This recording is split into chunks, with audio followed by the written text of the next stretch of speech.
extremely happy to have Edgar Pieterse with us, because you are related to such catchwords as adaptive urbanism and the hopeful phrase turnaround cities. So we're eager to listen to what you have to say at this conference. Welcome.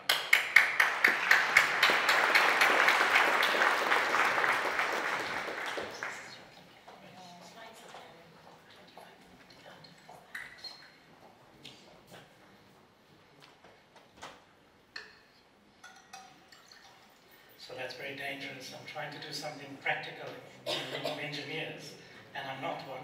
I'm a social scientist with a footing in the humanities. So I obviously feel like an interloper, and my only strategy I had before the lunch, the wonderful lunch, when I was completely out of my depth with the previous presentations, was to draw on my humanities sensibility and see the poetry in the beauty of the way data can tell a story, even though I couldn't understand anything, in as much as I appreciated the wonderful way in which the conference was opened and the wonderful way in which a rhythm is set by the music in the conference. What a hopeful and profound thing to do. So this morning we've heard quite a bit about, lots of people have picked up on Johan's notion of the thinker and the tinkerer. And I want to also pick up on something that he said, but not that particular dynamic. I want to pick up on the point of criticism. And I must confess, in listening to his good news story about the Enlightenment and progress, it was very difficult to understand how you can tell that broad brush story 200-300 years and not once mention the World War, genocide, colonial extraction, colonial exploitation, the things that have hardwired the global system to be in the mess that we are currently discussing and debating today, and that we are trying to figure out into the future. And certainly as an African, I find it very difficult to understand how we cannot foreground questions of basically one of the most important principles of the Enlightenment, social justice, right? How do we think the technological, the global environmental and other challenges and social justice? And so my talk today, as you would have seen from the title, is about urban inequality. So the backdrop indeed is this incredible mega trend of urbanization that we are going through. I am not going to bore you with the statistics around that. There's lots of data, but maybe just one correction. So as we are transitioning at the moment, we are about 53–54% urbanized in the world. We're anticipating, as we move to a 9 to 10 billion global population by the end of the century, we will be around 70 to 75% urbanized. But what is distinctive about that growth is that 95% of all urban growth for the rest of the century will take place in Asia and Africa. So that's where urbanization is really a critical, pressing question. And of course, that's where the access points of the global economy and population and other challenges will be shifting over the next while. The second clarification is our problem's not megacities. Actually, more than half of the total urban population, and this trend will continue, live in settlements that are smaller than 300,000 people. Now, this is interesting because the megacity indeed, which represents about 12% of the global urban population, and they're stabilizing, and they do have diseconomies of scale. The real issue is whether all of the new technology and ideas and this notion of leapfrogging and so forth, whether it is easier or harder to instantiate that in smaller settlements, right? So this is one of the things that we are grappling with, because in a way you don't have the same system inertia or path dependency that you see in a large urban system. But to connect it to the broader discussion of today, the question of challenges and the potential, and the first point to make why inequality matters for this discussion, is that it is an absolute obstacle to achieving climate justice. So the relationship between the social and the environmental is fundamental. Secondly, what we've seen, despite significant progress, as was mentioned this morning, in some of access to basic services like health and education in Africa specifically, what we notice, what the economists tell us, that the elasticity of that growth to reduce poverty is a lot less if you have high inequality. And we have a very strange situation in Africa that I will say a little bit more about, which is that we've got incredibly high levels of income inequality, even though we haven't yet economically diversified. And this is a bit paradoxical. There isn't really a precedent for this in any other world region, given the stages of development. And what I want us to focus on in my time this afternoon is really the future labor force, the youth. Because the next two generations of the labor force in Africa, as they enter the job market, have almost no prospect of work, let alone decent work. Okay? And I'll explain the reasons for that. And I would venture to argue that this crisis of structural economic and social exclusion is at the heart, is the most profound manifestation of inequality that operates at different scales, globally, regionally, within countries and within cities. And unless we're able to crack that nut, we won't be able to see some of the solutions come to fruition. So this is a conference about global challenges. Why am I focusing on Africa? And the reason is there's a couple of reasons. One is that Africa is the future. It's kind of as simple as that. The low-end projections of the United Nations is that we'll be around 9.3, 9.5 billion people. That's low end, right? The higher end scenarios is around 10.5 to 11 by the end of the century.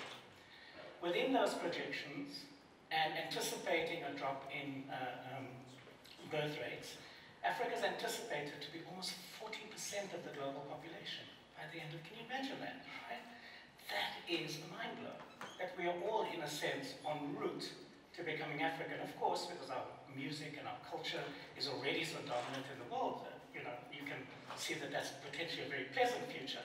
But if we consider some of the numbers that I'm going to show you, this is a global challenge that we all need to come to terms with. And this relates to the labor market point that I made already. And to give you a sense of the scale and the significance of this, in just 3 decades, the labor force will be larger than that of China and India.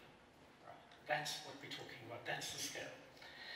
Now, the other trend that is interesting is that if you look at mobile banking, Africa is the world region with the highest uptake than any other world region. And this is in the context of very, very low levels of income, of very limited internet penetration, and limited access to various devices that allows for that interaction.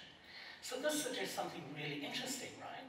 That there is this clear appetite for embracing this technological revolution that we're living through.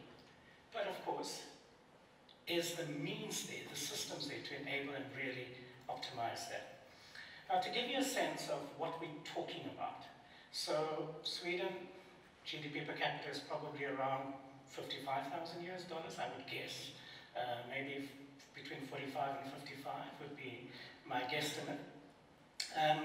The average GDP per capita in sub-Saharan Africa is still below $4,000 per capita, and for low-income countries, of course, it's below $2,000 per capita.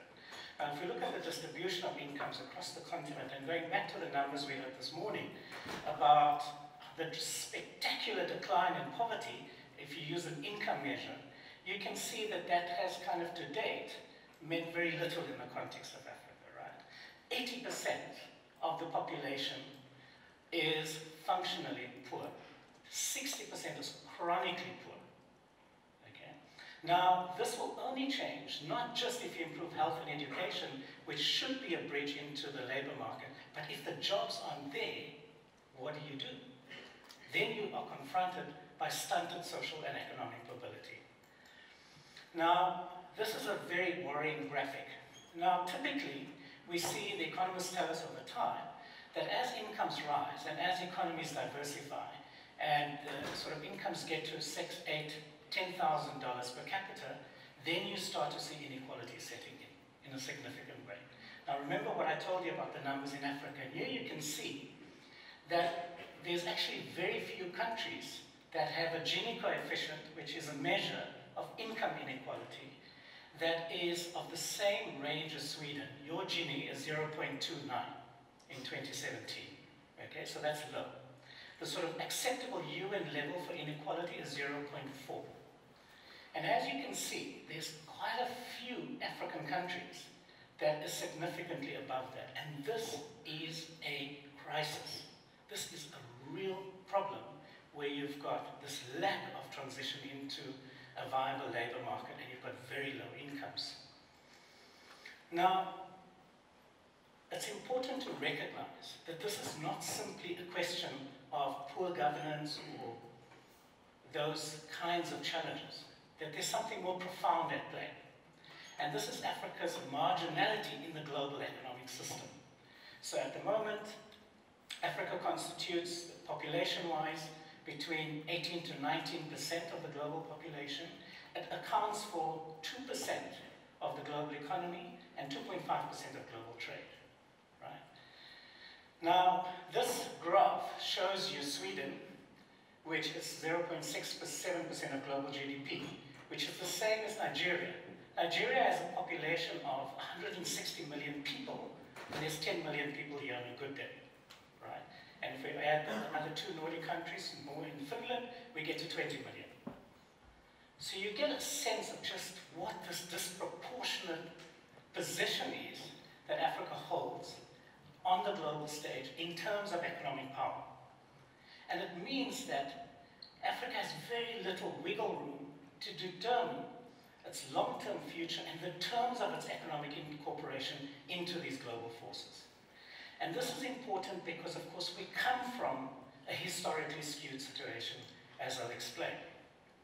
So just one data point on the sort of actual numbers in terms of the urban transition in Africa over the next 30 years. As you can see, we already have about 550 million people that are urbanized. That's more than the total urban population in Europe. Okay? So this romantic idea that you have of Africa as profoundly rural, and people have this amazing relationship with the land, and this culture that's connected, please, we are as urban and as gangster as you get. Okay? So the continent has already urbanized, both in terms of people, but also in terms of cultural sensibilities and access to the global economy and global knowledge system. But what's important here is what's happening in East Africa and West Africa. So the urban transition is very different in different parts of the continent. So West Africa will treble its urban population in the next 30 years, whereas in Southern Africa we've kind of plateaued. North Africa, there's zero growth in terms of urban population. So yes, we are sort of using Africa as a shorthand, but we're talking about profoundly different contexts and conditions across different African societies. So to build a shorthand to kind of make sense of this complexity and this unfolding transition, I use this term of makeshift urbanism because it doesn't really represent or reflect the historical trends we've seen in other world regions. And what do I mean by this?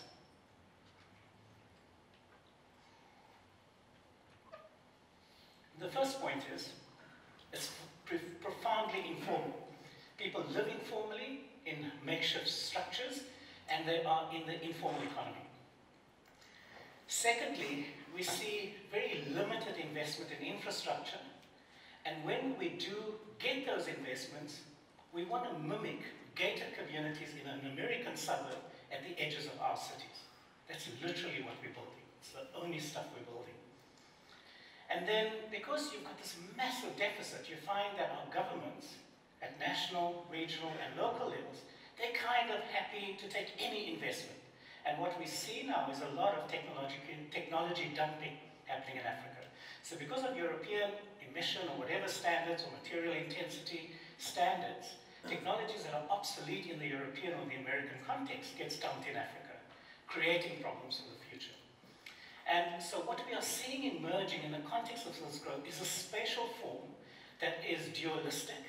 There's the enclaves where the elite and the middle class live, 20% of the population if you're lucky, usually about 5 to 10%, and then there's the rest of the city. But also the city sprawls in all directions, making all of the efficiencies associated with urban life and density a distant dream. And so this is a sort of a systems understanding of the problem. So we've got a massive underinvestment in core urban infrastructure, and so you have very limited access to basic services, and it produces the obvious developmental outcomes, poor health outcomes, poor educational outcomes, stunted social mobility. This then impacts on human capital formation, and this means that people end up in low-wage, low-skilled jobs, if they have work, and household incomes remain very limited. And so what you have is that people can't access a formal energy system, they can't access a sanitation system, they can't access the basics of what makes for good cities. And so they kind of have to do their own thing. They've got to hustle a way of being able to deliver or access certain infrastructure. So what we have in our cities is this unique calibration of the informal and the formal in this hybrid system. And that is the system. That's how the city runs. And that's what we've got to understand and know how to shift. But it means practically that demand outstrips supply. We've got huge conflicts in our cities and towns and neighborhoods because of limited resources. And this, of course, erodes vital social capital in our society, creating the basis for dysfunctional politics. So this is a really complex set of issues, and I know this is, you chose to study engineering because you don't want to get your head into this mess, but we cannot solve the technological questions if we don't understand the fundamental political, cultural, and social questions. And this is, I guess, the dialogue that we have to have. To give you a sense of what this means, I want to take you to, and Marie will appreciate this, to one of the most important oil-producing cities in Nigeria, and give you a sense of what everyday life is like there.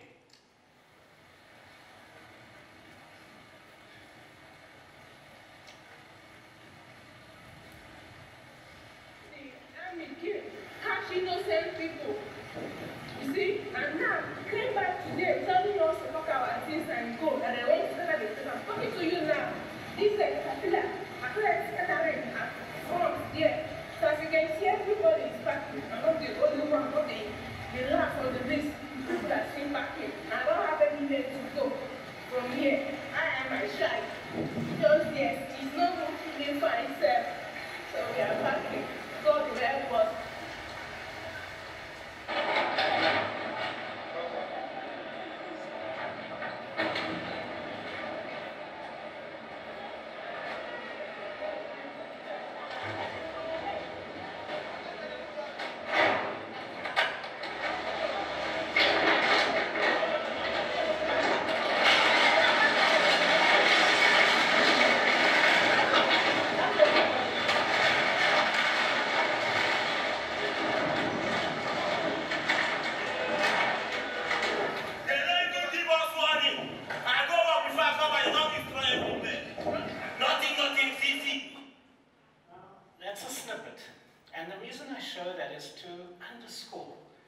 That most of our governments that are meant to be leading these conversations and establishing these mechanisms for dialogue and innovation and so forth, their preferred manner of working is mendacity, is that there is zero respect for fundamental human rights.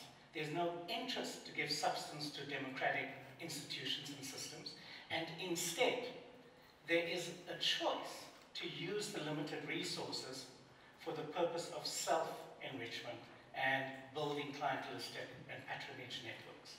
And the effects of that is that we have very few resources and mechanisms to deal with this problem of what I call early inequality. And it would be an error to not think that phenomenon in relation to our histories, right? And which is why I made my opening remark. That the form of political power, the form of resource allocation was encoded in this brutal, violent history of colonial extraction.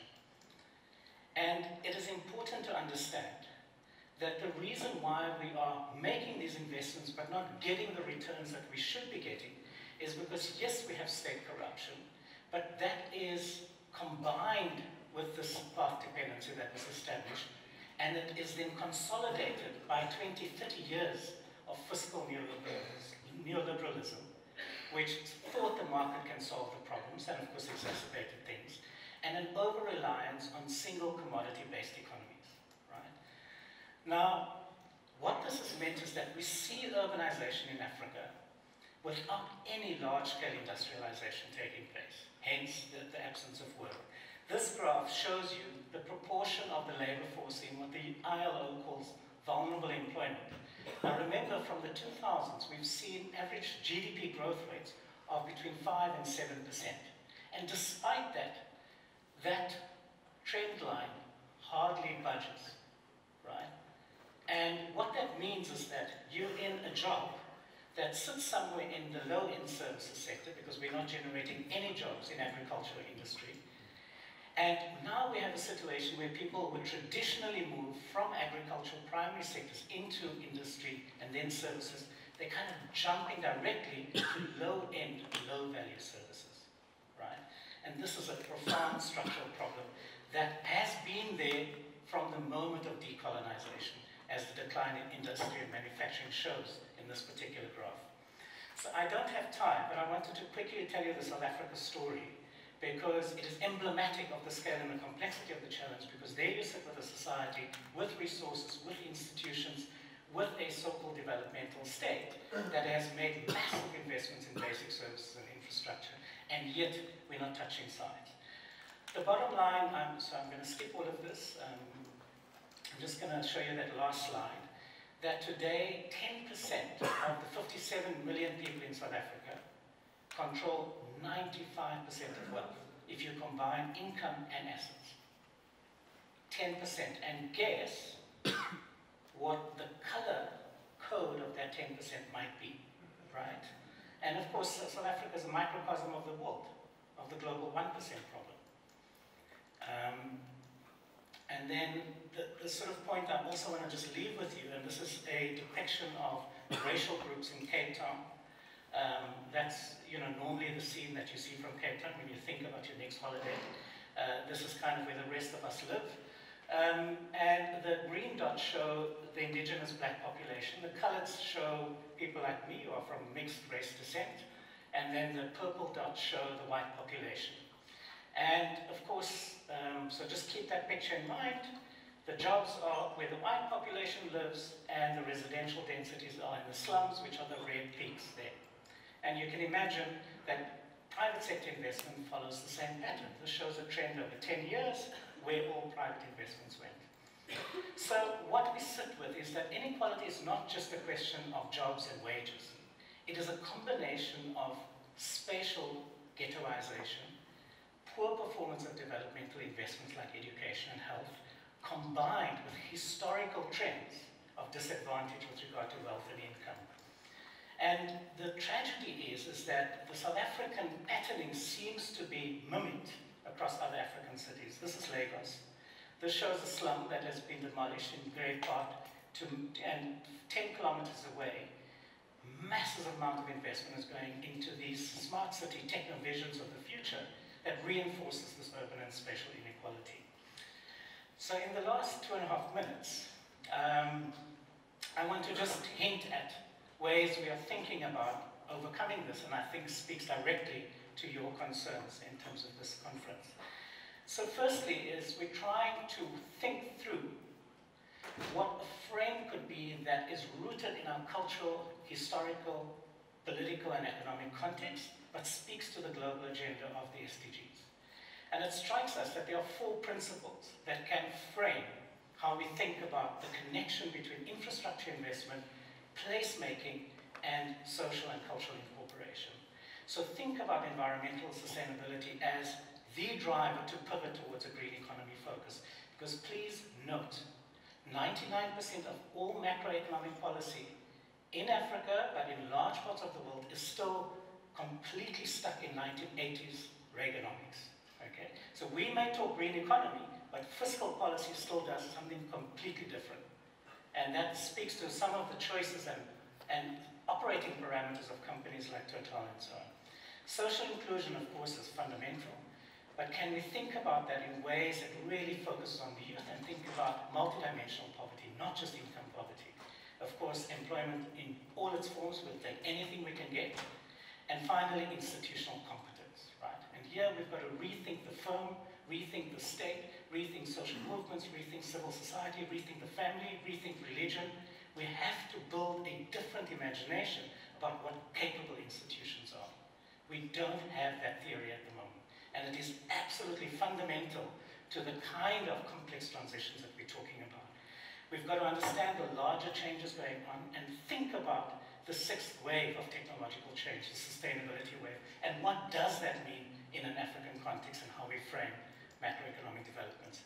How can we selectively take disruptive technologies and massify a different way of building, a different way of imagining our cities in the future? And specifically, our mobile telephony and internet and renewable energy, I believe, are some of the core drivers. So this means we can sort of use sustainable infrastructure as the focal point of building this alternative paradigm, this different framework and so forth, because it allows us to think the carbon question, the materials, resource efficiency question, the social inclusion issue, and spatial transformation together. And then, lastly, this gives us a frame that combines two spatial imaginaries, thinking about metropolitan regions as the key anchor points of the global economy and where transformation has to find root, but also thinking about the neighborhood and the street in the whole, what we call radical localization. And this is how we imagine what these pathways could be built.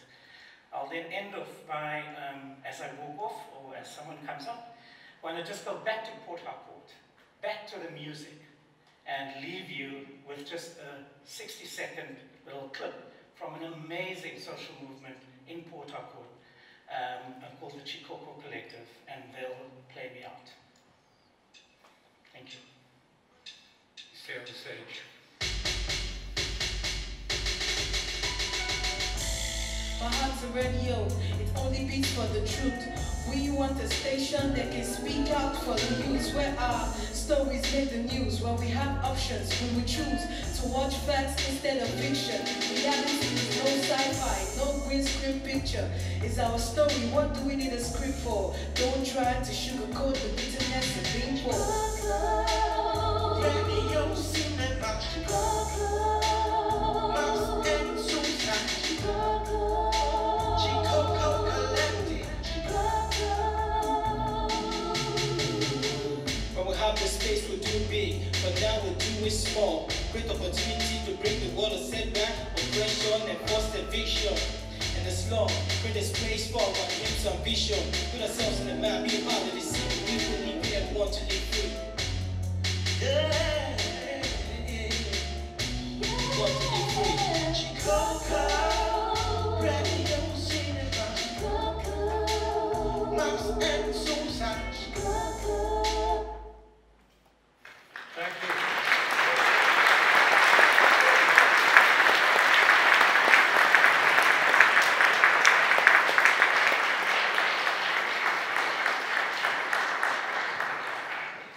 You deserved it.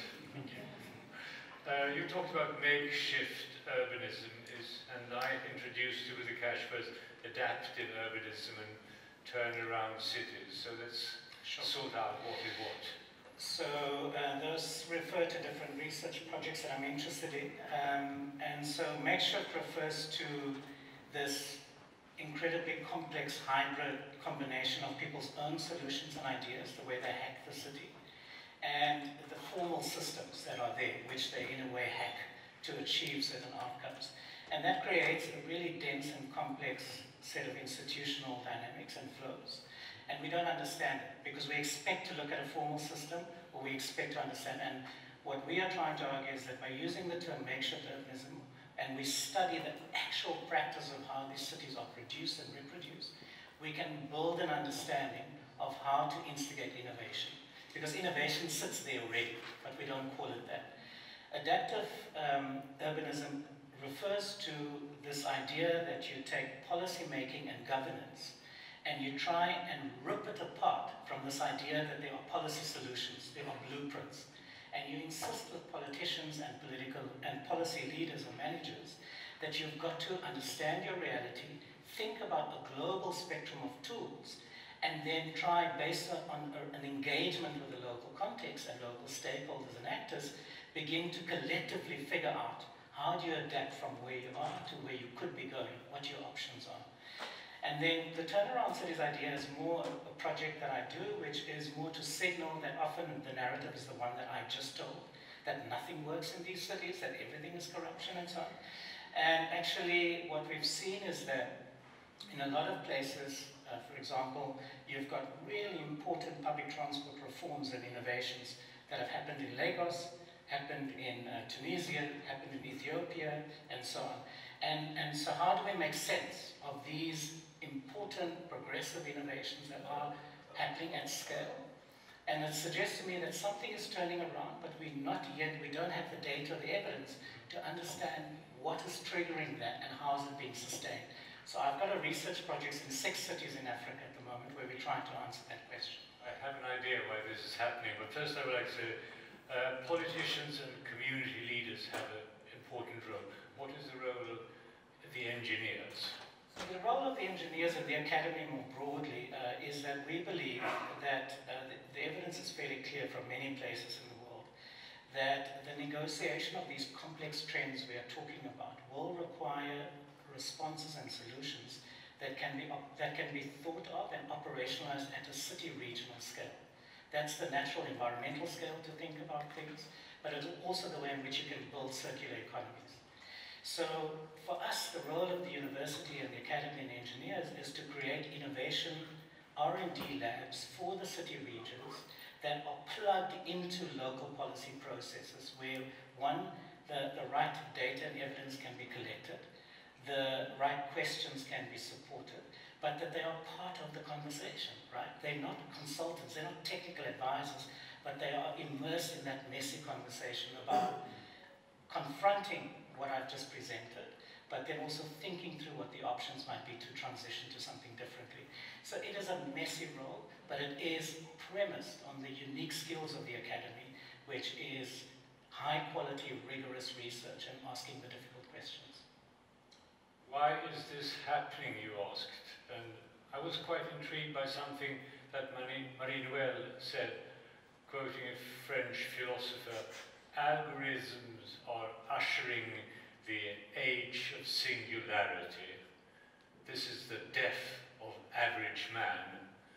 Monsieur Duval in France, Mr. Jones in English, Herr Pineberg in German, I don't know who the average man or woman is in Africa.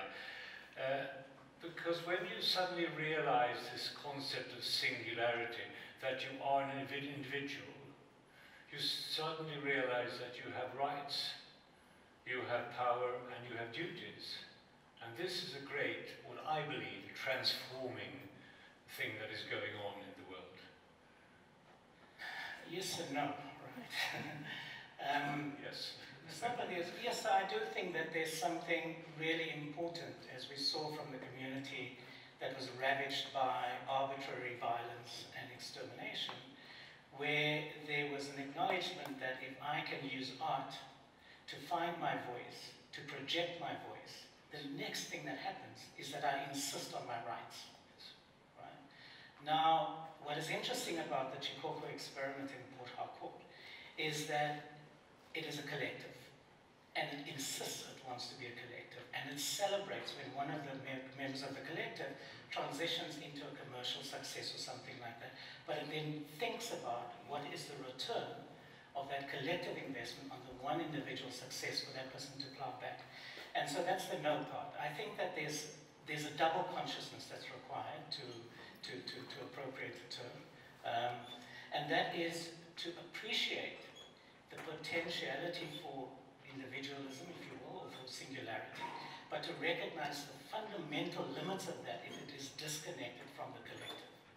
And I think that that is what we're struggling with at the moment, and that's the big cultural shift, that young people today, mediated by the internet, is recognizing that they want to embrace a multiplicity of communities. They want to do it on their own terms, but that's the oxygen.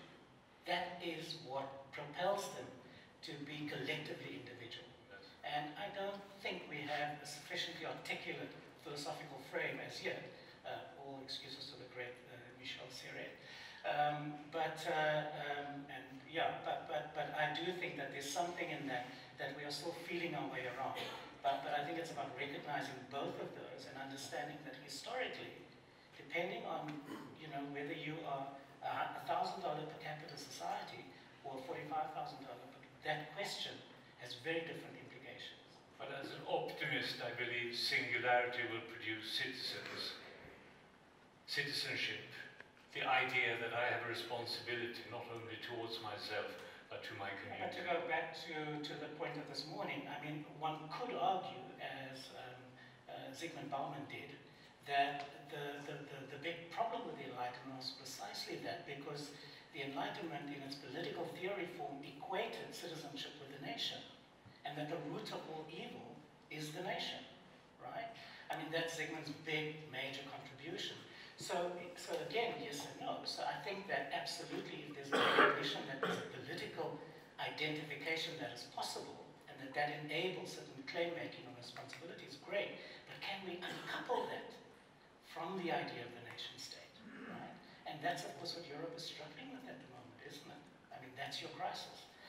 Thank you, Edgar, for spanning from sewage to philosophical questions about the nature of man. Thank you very much indeed.